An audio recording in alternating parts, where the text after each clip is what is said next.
The first person to be tried, convicted, and executed for witchcraft in America's 13 colonies was Alice Young. She was from Windsor, Connecticut, and her execution took place in 1647, which was 45 years before the Salem witch trials.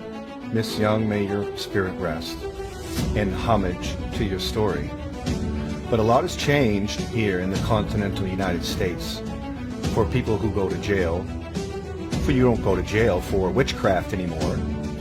We have a bit more equality even with the 200-300 years. Not saying that we don't have lots of growth and learning curves along the way.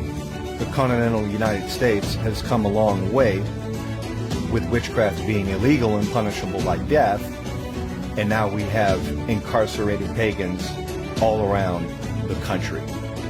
And in this series, we're going to talk about them and who's available out there in the pagan community offering their hand. Harold Carter from Pagan News brings you the Incarcerated Pagan series.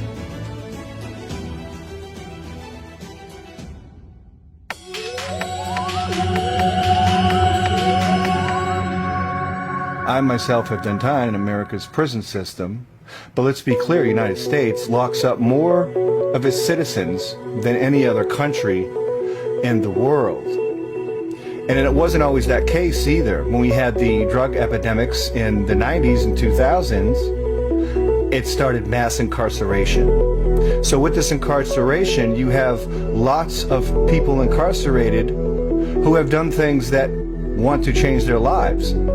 And let's face it, statistics show that drug and alcohol is one of the main factors with recidivism, with people going in and out of the prison systems of America.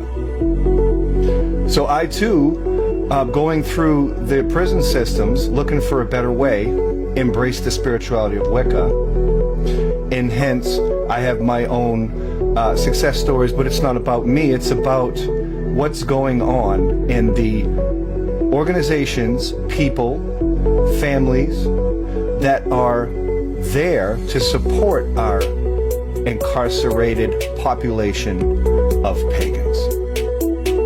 In 2000, I was convicted of carjacking in the state of Florida, and I did some time in jail there, prison, Appalachia Correctional, Dade CI, Lake Butler, the whole works. And while I was there, I was trying to find out, what I was doing. And I knew that I had alcohol problems, but I was too young to figure it out. But it was with earth-based spirituality and learning from some of the other inmates that passed me different magazines and stuff and periodicals at the time. And some of those people that were reaching out to prisoners was a group of people from Pottsville, Pennsylvania, and they had a organization called the Millennial Kingdom, and they had a periodical called the Rays of Light. And that was some of the first exposure where these priestesses and priests reached out to pagan prisoners. And it was a life-turning, experience. Shortly after, I went to Salem, searching for that spiritual hunger. And I did have counsel from the Millennial Kingdom from Pottsville when I had gotten out, but still unwilling to change. And I know that the Millennial Kingdom worked with prisoners, and it worked. It came out not as good. It came out baneful. It came out bad. And that's the thing. There's a certain amount of risk involved with working with people that have been to prison and saying that they're coming home and they're embracing earth-based spirituality in a form of paganism. There's a lot of dangers that can be, brought to the surface, especially with our leaders and clergy. Another organization that were very giving towards the incarcerated pagan population, believe it or not, and I know this is going to create a controversial wave for our platform, but let history, be written, as it should. Yvonne and Gavin Frost from the Church's School of Wicca had outreach. Keep in mind that pagan prisoners in those days, when they were a full, thriving, functional Wiccan church, they charged for their services. So we have that. Church and School of Wicca. You have the Millennial Kingdom. And this is just on my own trajectory, but this is definitely news. For someone that has been raised by penal institutions in and out with recidivism and was able to find the excellent roadmap to change the trajectory of his life. These are the things, these are the teachers, these are the people that were kind to me as a prisoner in America. So after Church and School of Wicca, we have the main state prison. I went to the main state, and that's a whole different story there, where there's an actual living coven in the main state prison, and they've been there for 20 years. The Coven of the Sacred Tree, they're called.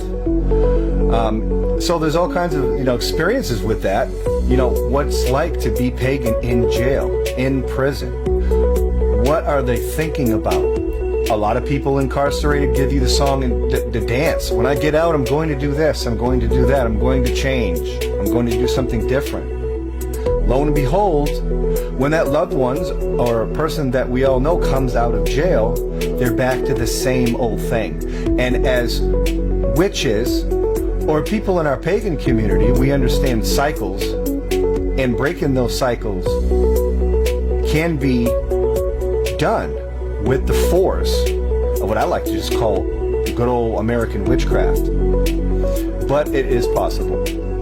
Notably, in pagan news, in more recent acts, one of the elders in our community, and he just passed to the Summerland, Reverend Paul Barrow, worked exclusively with incarcerated pagans with his POP program, Prison Outreach Program, where it had a correspondence course, where it had valuable feedback, where it had notes and different functions where those particular notes from that course did help change the trajectory of my life forever.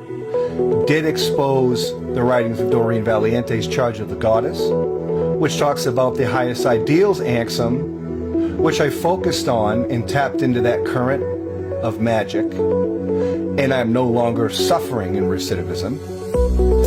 So that's what we have. And we have a lot, as we heard in the beginning of the segment, the amount of people incarcerated in the country are phenomenal. So we have paganism, which is booming in the country, which is booming in the worldwide scale. It's on the influx, So who are these prisoners reaching out to? What organizations, what elders? And that's what I want to talk about right here on the series. Paul Barrow is no longer with us in the Summerland. His lineage has been overwhelmed with things, so that particular outreach program for prisoners is not as strong. These programs come and go. Sometimes they have correspondence courses where they have, but there's always motive.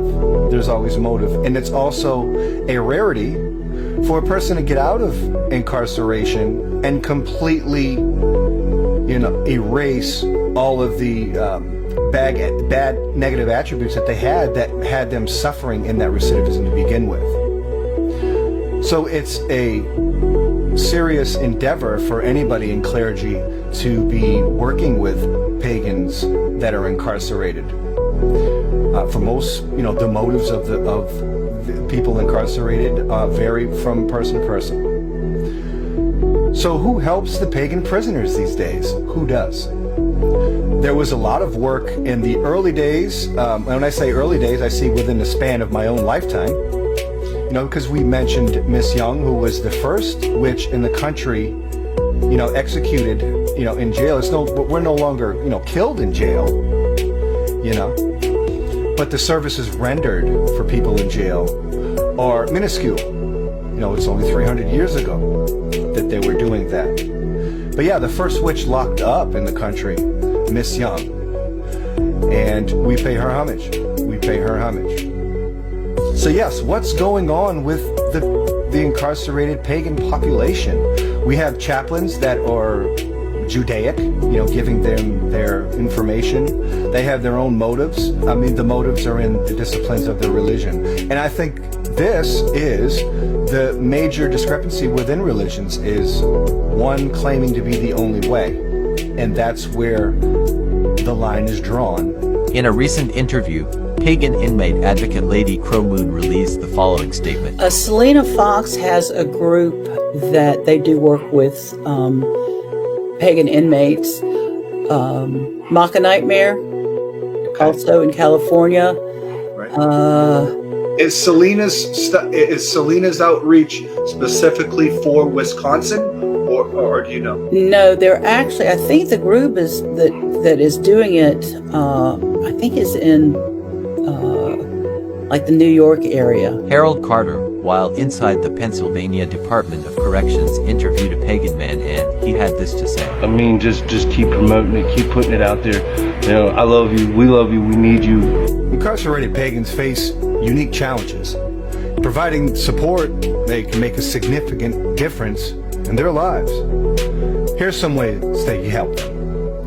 Writing ministry for prisoners. The Pagan Federation Prison Ministry, PFPM, offers a writing ministry for incarcerated pagans.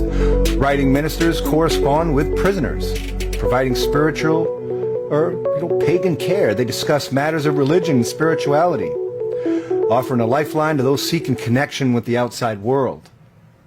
These letters are vetted by the prison staff to ensure security and confidentiality.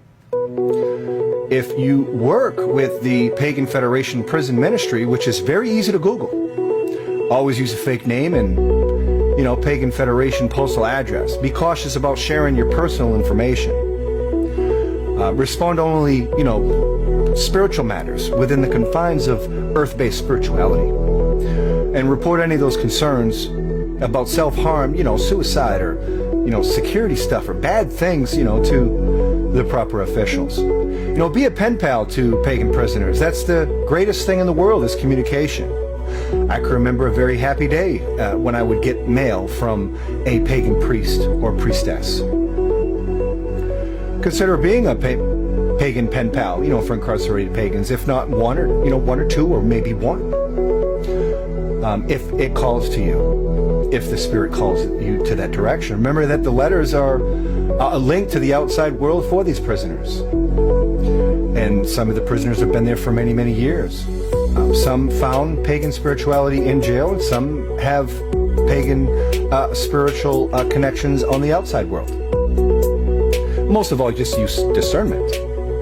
You can donate to organizations that specifically assist incarcerated individuals, but please use your due research, as many people prey upon the emotions of the masses.